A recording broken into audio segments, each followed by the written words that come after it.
আসসালামু আলাইকুম ওরহমতুল্লাহি ওবরকাতুহু নাহমাদুহু ওয়া নুসাল্লি আলা রাসূলিহিল কারীম আম্মা বাদ। প্রিয় দর্শক, আশা করি আপনারা সবাই ভালো আছেন। আল্লাহ সবাইকে সুস্থ রেখেছেন, ভালো রেখেছেন।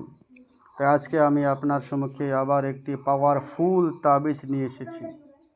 কেউ ধোঁকা দেওয়ার জন্য তাবিজ লিখে, কেউ কাউকে খারাপি করার জন্য তাবিজ লিখে, এরকম একটি তাবিজ আমি নিয়ে এসেছি আপনাদের সামনে। দেখুন তাবিজটি, महबूब का दिल अपनी मुट्ठी में करने का नक्शा। যদি কাউকে কোনো মেয়েকে হোক, কারো স্ত্রীকে হোক, বা কেউ বলে আমার স্ত্রী কথা শুনে না, আমার কথা মতো চলে না, যদি মুঠির মতো নিয়ে আসতে চান বা গোলামের মতন রাখতে চান, তাহলে সাধারণত একটি নকশা। এই নকশা খুব পাওয়ারফুল নকশা।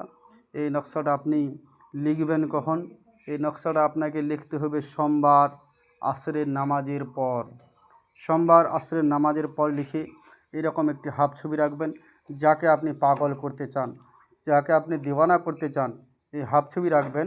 এই হাফ ছবি রাখার পর আপনি যখন এই নকশাটা তৈরি হলো, হাফ ছবিটি রাখবেন।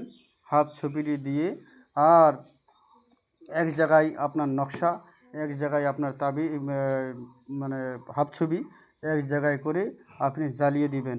খুব থেকে 12 ঘন্টার মধ্যে বশীকরণ আপনার হয়ে যাবে, গোলামের মতন আপনার কাজ করবে।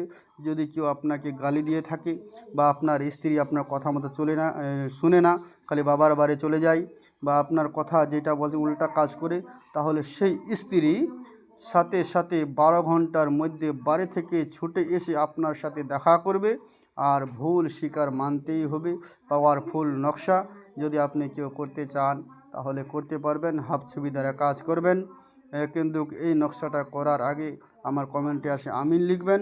আমিন লেখার পর যদি আমার ভিডিওটা আপনাদের মোবাইলে নতুন পৌঁছে যায়, তাহলে আমার ভিডিওটাকে কমেন্ট করবেন, শেয়ার করবেন, লাইক করবেন।